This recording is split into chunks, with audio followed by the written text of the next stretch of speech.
Episode ini bukan upaya menebak isi pikiran pribadi.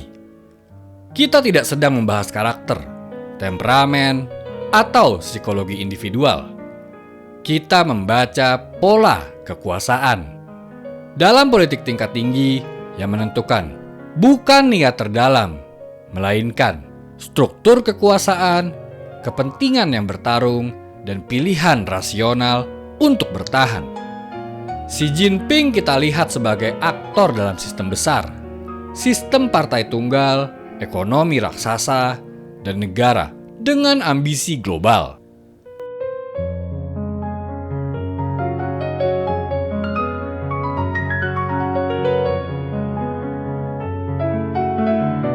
Xi Jinping memegang 3 pusat kekuasaan sekaligus: Sekretaris Jenderal Partai, Presiden Negara, dan Ketua Komisi Militer Pusat. Di Tiongkok, partai berada di atas negara. Artinya kekuasaan sejati ada pada kendali partai dan militer. Sejak naik ke puncak, Xi melakukan konsolidasi besar-besaran, kampanye anti korupsi, penataan ulang elit, dan penghapusan batas masa jabatan presiden. Hasilnya, kekuasaan terpusat. Namun dalam logika kekuasaan, konsentrasi selalu punya harga.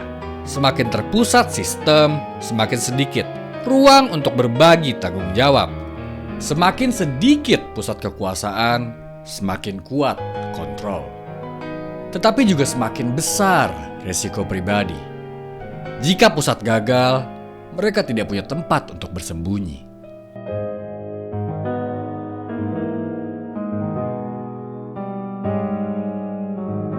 Xi lahir dari keluarga elit revolusioner.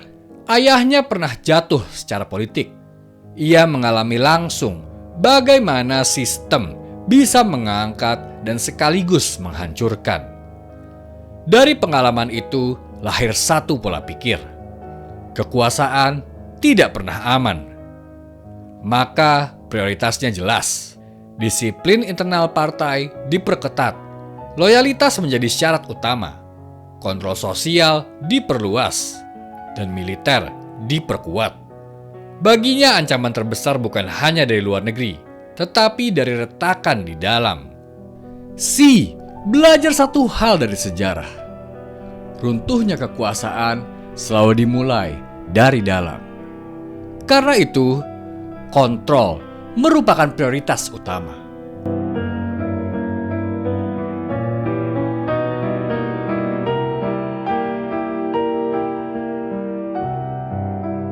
Ambisi Xi bukan sekedar pertumbuhan ekonomi. Ambisinya adalah kebangkitan nasional.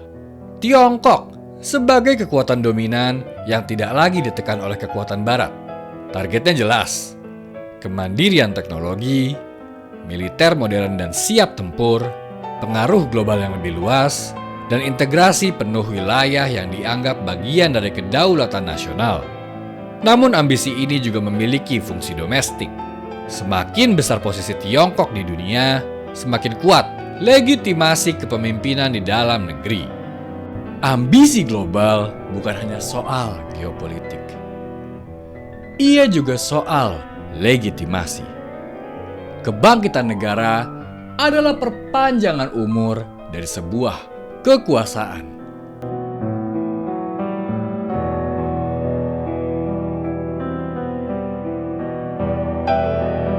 Secara realistis, Tiongkok memang memiliki pesaing besar, terutama Amerika Serikat. Tekanan teknologi, pembatasan perdagangan, dan aliansi regional adalah ancaman nyata. Namun dalam politik domestik, ancaman eksternal juga memiliki fungsi lain: menguatkan nasionalisme, menyatukan elit, dan mengalihkan perhatian dari tekanan ekonomi. Ancaman bisa nyata, tapi narasi ancaman selalu bisa diperkuat atau dilemahkan sesuai kebutuhan politik. Musuh luar negeri bisa benar-benar ada. Tapi bagaimana ancaman itu dibingkai, itu keputusan politik.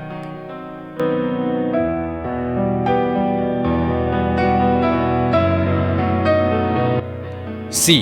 Menghadapi tekanan serius, perlambatan ekonomi, krisis sektor properti, ketegangan teknologi dengan Barat, risiko isolasi ekonomi, dan masalah demografi jangka panjang. Dalam sistem yang terpusat, kesalahan kebijakan sulit dikritik secara terbuka. Dan semakin lama stagnasi terjadi, semakin mahal biaya legitimasi. Ancaman terbesar bukan perang langsung, tetapi erosi kepercayaan akibat perlambatan ekonomi berkepanjangan. Kekuatan militer bisa menjaga perbatasan, tapi ekonomi menjaga legitimasi.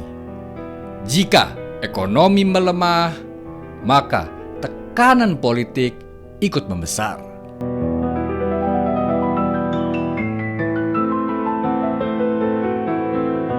Jika mengikuti logika survival politik, keputusan paling rasional bagi C adalah menghindari perang besar yang tidak terkontrol, mempercepat kemandirian teknologi, mengelola konflik secara bertahap, bukan frontal, menjaga stabilitas domestik sebagai prioritas utama. Konflik militer besar hanya rasional jika legitimasi internal berada di titik kritis. Selama sistem masih stabil, strategi paling masuk akal adalah tekanan terukur, bukan perjudian total. Pemimpin yang rasional tidak berjudi tanpa kebutuhan. Ia menekan, tapi menghitung. Ia bergerak, tapi menjaga sistem tetap utuh.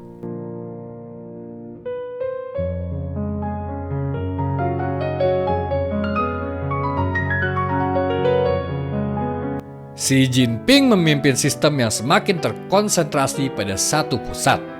Ia memperkuat negara untuk memperkuat kekuasaan, dan memperkuat kekuasaan untuk menjaga stabilitas negara.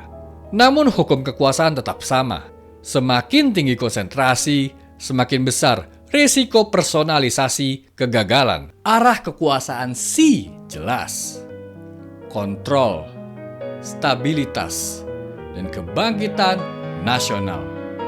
Selama sistem berjalan stabil, ia akan terus menguat. Tapi jika tekanan menumpuk, pilihan-pilihannya menjadi semakin sempit. Terima kasih telah menonton Peta Kuasa. Ikuti terus episode-episode berikutnya, karena kekuasaan selalu berubah, namun hukumnya tetap sama.